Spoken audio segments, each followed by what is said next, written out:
You have time mail. What's wrong with me? What's wrong with me? Through this song, Niki, oh, hear my plea. What's wrong with me?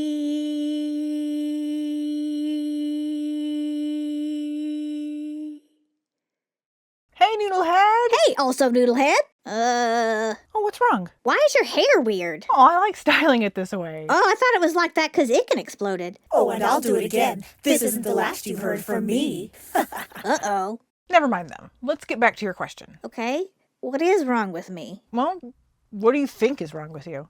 I mean, there has to be a reason you're convinced something's wrong. Well, I don't. I mean, I don't. Oh, wait, back up. Before we talk about stuff that's going to make us uncomfortable, let's get as comfortable as possible first.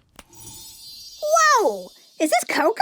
Yeah, enjoy. Oh, I just hope I don't burn myself on it. Nah, don't worry. I put the steam in post. Anyway, that cozy hoodie and rocking chair are physical reminders that you're in the safest possible place to talk about the things that we're going to talk about. We're going to be discussing some things that make us feel pretty uncomfortable, but I promise that I will always be with you here on this journey. You promise? Yeah, that's one of the few promises I am willing to make. Oh, what? Why? Because too many things in life are uncertain, and I never want to give you a pie crust promise. Oh, a pie crust promise. It's like Mary says, easily made, easily broken. Exactly. So anyway, the short answer to your question is nothing.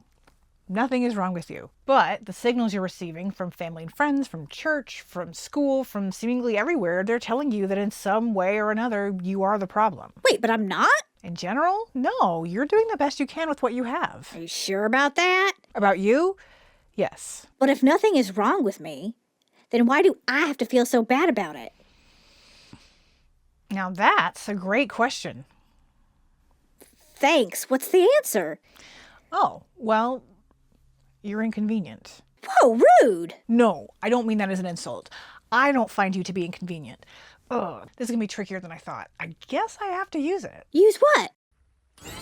I found this at a thrift shop the other day. It's not the original bag that Mary Poppins used, but I was able to attune to it well enough for our purposes. Ooh, okay, how do we use it?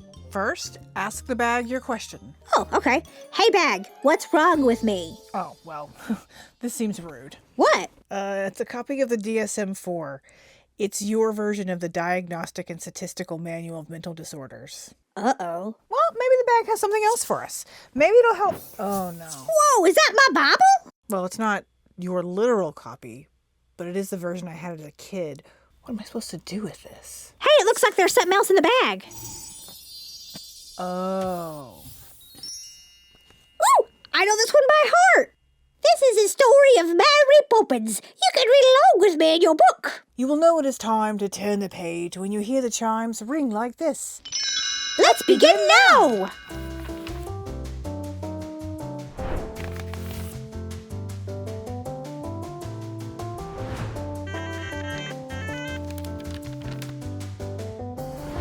Hey there, Niki Noodlehead. Welcome to the video essay. You know how you love to spend hours on your video painter and the family VCR, meticulously splicing together homemade graphics recorded to VHS and then putting them with like real actual movies just to make cool stuff? I actually tried to recreate some of these things as an adult and it was hard. You did a great job. Anyway, what feels like a completely captivating hobby to you became kind of a fact of life for me. I've been lucky and honestly privileged to make a career out of video editing. First for TV. KSAT 12 is San Antonio.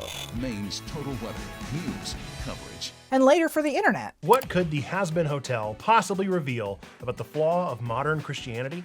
Let's talk about it. Abuse is anything that frequently and habitually harms your mind, body, and or spirit. Wait, was the video painter baby's first After Effects? All that to say, video editing has long been our favorite form of communication, hasn't it? Well, finally, this video is for us. So let's start with your question. What's wrong with me? As you already know, I don't think there's anything inherently wrong with you, but I certainly understand why you'd be inclined to think that way. So I try to distill a lifetime of questions and learning into a conveniently numbered list. It's not definitive, but I think it'll help explain a lot. So here we go. 8 things that you think are wrong with you. Number 1, I'm morally bad. This one is so fundamental, isn't it? I was actually going to end the list with this one originally, like, look at this list of other things, and now, dun dun dun, I can dramatically explain the reason why you're framing it as what's wrong with me instead of why am I not getting the support I need. P.S. The answer is shame. But I can't actually end with this point because this belief that you're inherently bad is so tied up in everything else. I'm fat and that makes me bad. I'm lazy and that makes me bad. I'm awkward and that makes me bad. I'm sensitive and moody and weird and not girly enough and a dozen other things, and I'm bad. Inherently flawed. Listen, I'm not going to tell you to throw out your Bible, but I do think you should understand the impact that this book and the culture surrounding it have had on you. To put it very simply, certain kinds of theologies operate under the belief that human beings are just fundamentally bad. And yeah, not for nothing, the particular strand of Christianity you're growing up in makes you feel damned before you've even had a chance to step outside your door. Our experience, by the way, is with fundamental Christianity, often, let's be honest, white Christian nationalism, but remember that Christianity does not have a monopoly on bad theology. Noodlehead, listen, I know your faith is very important to you, and I know that so well. I took seminary classes for a couple of years. It's important to me too. So listen to me when I tell you that if fundamentalist messages you're receiving at church or at wherever are telling you that you're bad or evil or sinful, they're wrong. Oh, and by the way, the Bible isn't an instruction manual. It's not even one single book. It's a whole bunch of books from different genres: stories, songs, poetry, genealogical lists, archaic laws, traditions, letters, and more. And it includes fabrications and a whole bunch of places where it even contradicts itself. The Christian Bible does contain wisdom, yes, and it also contains a lot of harm, and it needs a ton of explanation in order to place it in its proper context. But I'm not going to do that here. For now, suffice it to say that the concept of bad and good as presented in fear-mongering theologies is unhelpful. In my personal experience, the only theologies that have been worth considering have been premised on a God of love, not a God based in fear or hate or shame. Be wary of anyone teaching you to be afraid of God and to hate yourself. And let go of the fear that you are somehow innately bad. In fact, I invite you to see that fear of being bad for what it truly is: shame that you didn't deserve but were told you had to carry. And I invite you to let it go whenever you're able. Number 2, I'm fat. Now, I'm not going to tell you that you're not fat, because fat is a descriptor and it would be inaccurate to outright dismiss the fact that you're physically larger than most of your classmates. But that's not a moral failing. People gain and lose weight for a lot of different reasons. Look at this cutie! Look at this cutie! Well, okay, I say that now, but I know that you feel so much shame suiting up in this uniform. Because not only are you not quite as good at softball as your teammates, but you also hate the way that that tucked-in shirt emphasizes your belly. Plus, running is always tricky because of your asthma, and you can never quite catch the ball headed straight for your face because it's headed straight for your face, and like, how do you catch it?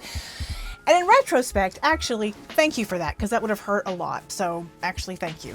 Having a larger body than your teammates and also not being very good at sports really makes you stand out, doesn't it, Noodlehead? Especially in the South. Let's talk about fat phobia. Fat phobia is the anti-fat bias that is pervasive in so many aspects of our society. When that fat guy walked out of Pizza Hut and the elderly relative next to you said, Does he really need that whole pizza? why was it any of her business? And why did she care? Or actually, did she even care about him? Or was she just appalled that this guy dared to be seen with more than a socially acceptable amount of food? The problem is that her fat-phobic speculation about a complete stranger implicitly taught you to be ashamed of your own fat body. And incidents like this happened all the time in places that were supposed to be safe. The first most important step that I want for you is to try to rid yourself of the fat-phobic ideas you have inside yourself that you've been imposing on yourself. Even if fat did equal bad, which again, it doesn't, shaming yourself to conform won't work. So you might as well start being nice to yourself and just find ways to move your body that are fun for you.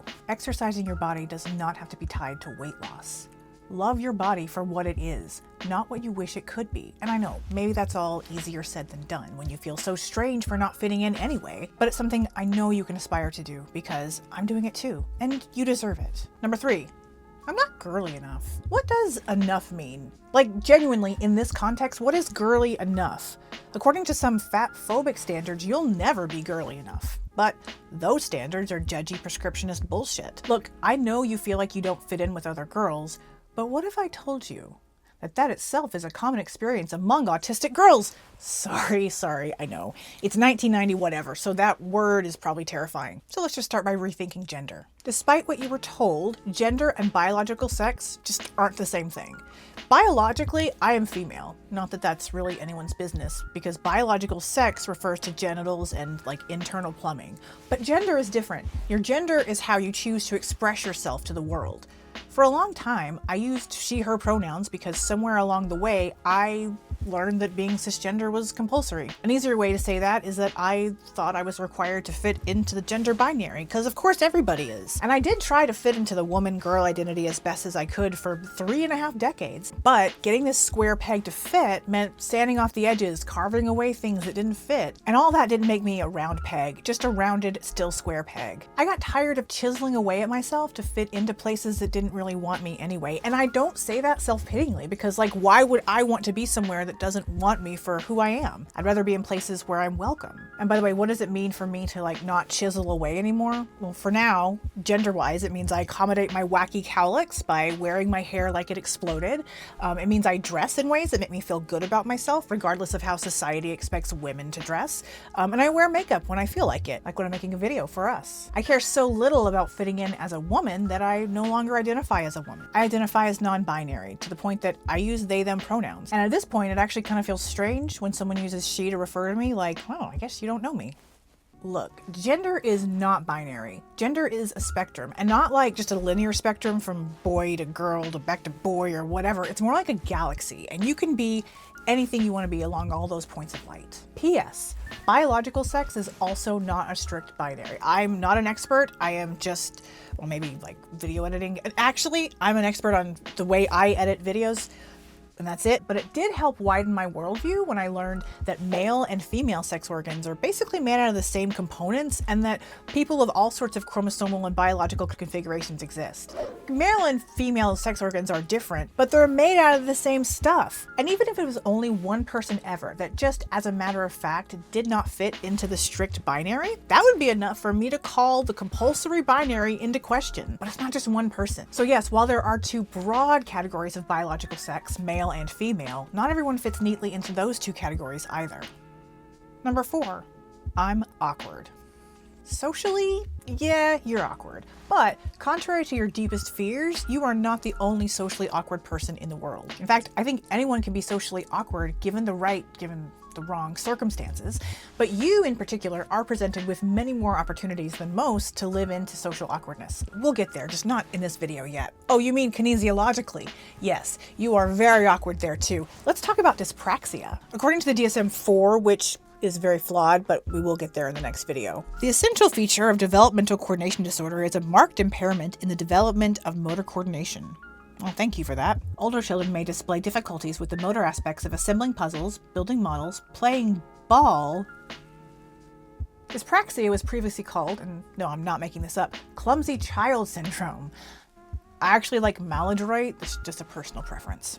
Anyway, so it seems that while some people can naturally outgrow physical awkwardness, others could really use some professional help early on to learn the best strategies to navigate in confused, hypermobile asthmatic bodies. Hypothetically. By the way, social and kinesiological awkwardness can sometimes combine in spectacular ways. Like, you might literally be a spectacle sometimes. That's a vulnerable place to be in, because while some people may find your awkwardness to be charming in its authenticity, others may find your awkwardness to be repulsive in its ineptitude, or embarrassing in its naivete. All you can really do is just get out there, be yourself, and you will find people who like you for you. Number 5, I'm sensitive. Yeah, you see the emotional truths of the world and they have an effect on you. Unfortunately, the culture you're a part of is teaching you that being sensitive is a weakness, that you should somehow toughen up. And I'm here to tell you that that is not true. Stay as soft as you can. Embrace your sensitivity. As you learn to separate the truth and the falsehoods, you'll learn what's worth being sensitive over. By the way, caring about civil rights and the environment does not make you weak. Some brains, don't worry, I'm not going to talk about autism again.